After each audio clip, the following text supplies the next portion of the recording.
Okay, I have a Creative Studio up here and I have two patterns. Now, I won't be using this pattern right now, but I want this Surfs Up pattern.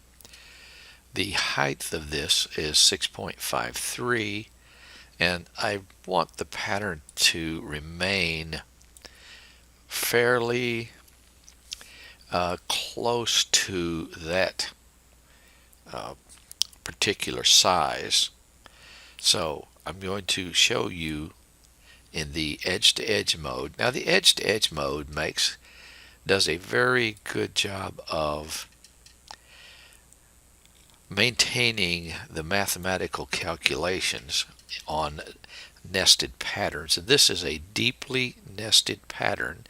It takes about 2.5 negative inches to make the pattern look the way I want it to when it's quilted.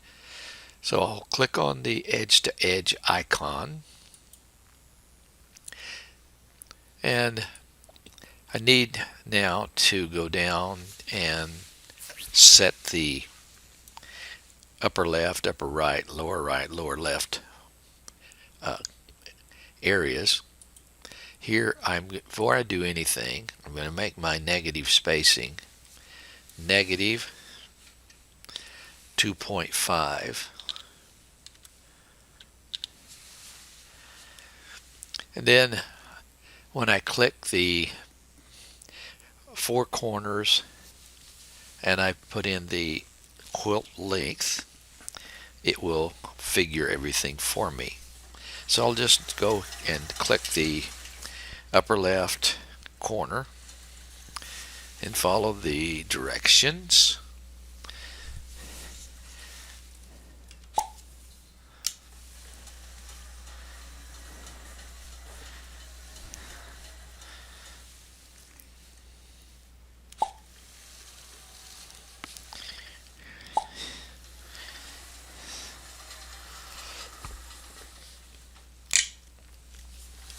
Okay, I have the four corners in, and I'm going to put in the quilt length. But since I want to be able to chop off the top part of this pattern at the top of the quilt, and then the bottom part at the bottom of the quilt, I figured in how much extra I needed. So this quilt is 64 inches long, but I'm going to tell it it's 70 inches. And just set it up that way. Now in here, there's 70. And we'll see what happens with this. Now it's 6.53. It may change that slightly to do all the calculation, and it did 6.5, 6.53, and it's 6.72. So that's not that much. And even maybe this spacing may be a little bit more than what I want, but I like the way it looks. There's not it just covers the area with the quilting. But here's what I want to do. I'm going to select all and hold down the control key and use the up arrow of the four arrow buttons, up, down, left, right. I'm going to move this up, and I want it to be about like that will work right there. And the reason I'm going to do that is because I don't want this to quilt with this open space left at the top. So I like how that is. Now, since I cannot do what I usually do, because he's programmed it out, normally I would just select this entire top row and do a fill inside. But when I do that, it's going to tell me that I can only do one pattern at a time. Okay, so that's kind of a little bit of a pain, but that'll work. So I'll select the first one, do a fill, the second one, and I'll have to do this. Now if this was a really wide quilt, I wouldn't be very happy with this, but that's just the way it is. I'll finish this, because you know, fill one repeat at a time. This will finish that, but here's what I want to see. I want to see how this is going to work out, because this quilt is actually 64 inches long, but I put in 70. So I'm going to do a measurement. Now it will let me do a measurement. I'll just use the Alt-M, and I'm going to measure from this point down to about, right in there somewhere, because at the bottom I'm going to use fill and chop off this bottom part of this pattern. And I'll look at it. Okay, that's 63.68. So yeah, I can live with that. It's 64 inches is what I need. So at the bottom I'll have to make some adjustments on how I'm going to position the pattern for this last rows. So that takes care of that. That's how that would set up. And if you notice, if I click on a pattern, you know, it gives me the information of the pattern.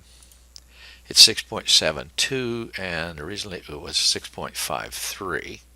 So that is the setup for a deeply nested pattern in the edge-to-edge mode. Now I am going to turn my attention to repeat patterns edge-to-edge mode, but I'm going to tell you this pattern does not work very well when you do that in the repeat patterns edge-to-edge mode. I still have my machine here in the upper left, so I'm going to put on a new quilt group. I'll click on the repeat patterns mode. It's going to add a new quilt group, and I'm not even going to bother renaming it. What I will do is go down to my spacing, and I'm going to tell it that I want a negative 2.5 again, putting this in first, negative 2.5, and it's okay with that. So I'll go up here and see, I can do some things. It's where I want it, and I'm going to turn this off. Okay, and I'm going to turn that on. Let's see, and see what happens here. Okay, this quilt is actually 47 inches wide, and it is 64 inches long. So I'll just put in the numbers here. Total width here, 47. So I'm just going to put in 47.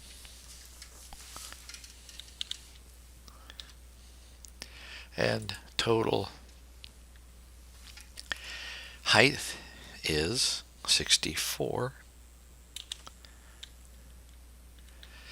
And we'll see what happens. Here's what I want you to see first. It says 6 repeats, 10 rows. But what has it done? It's changed the height to what I didn't want. 8. It could compensate for it. It actually stretched the pattern from 6.53 to 8.65. Let's see what happens whenever I change this back to 6.53. Okay. And remember but see what it did? It changed my width and it changed my height to these numbers here. Well, this part's okay, but this part isn't. So if I go back and I change this to 64, what's it going to do? See, it should just add more rows, but it's not going to do that. It's going to stretch the pattern. And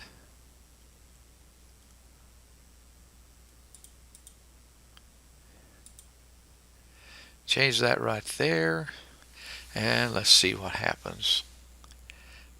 This is kind of, you know, total height 64, and it keeps changing it back to that. So here's what I'm going to do. I'm going to go ahead and say, okay, we'll put this on the screen. I don't like it, but we're going to put it on the screen. You see how skewed this looks? It looks terrible. Okay, so what I'm going to do here is change this to 6.53. That's what I want.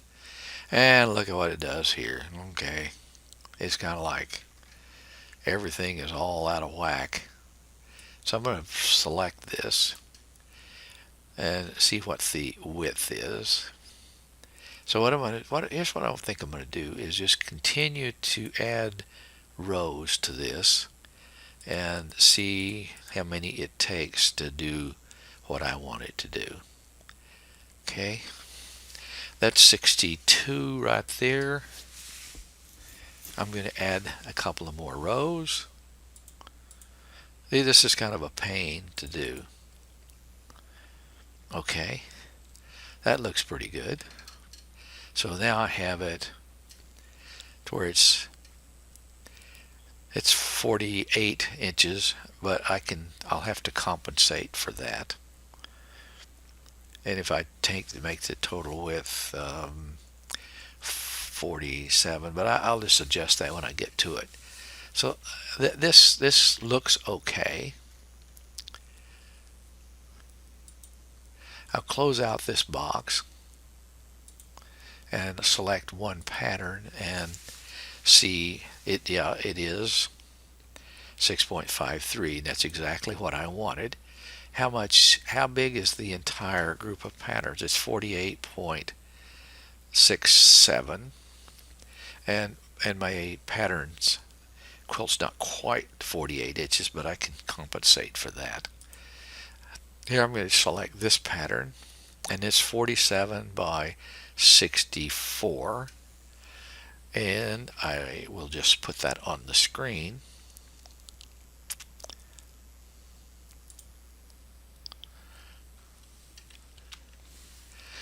Okay, here's what I needed to do. I want to select this geometric square. I'll select this last repeat, and I'm just going to use the greater than symbol key, and that lets me select this geometric square, which is a pattern. I'm going to convert it to a boundary. Convert pattern to boundary. There we go. Now I can select all, and I can just move it up.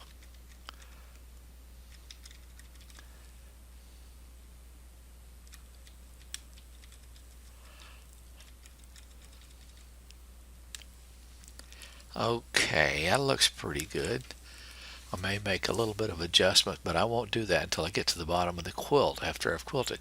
Here's what I wanted to do there. I wanted to move that up to eliminate these open spaces in here. I can select this pattern, this row, and just do a fill inside.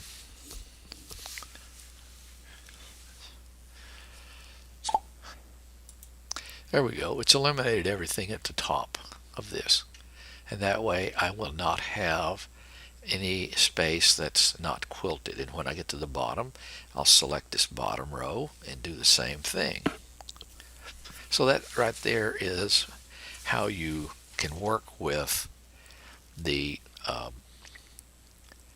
repeat patterns edge to edge for deeply nested patterns.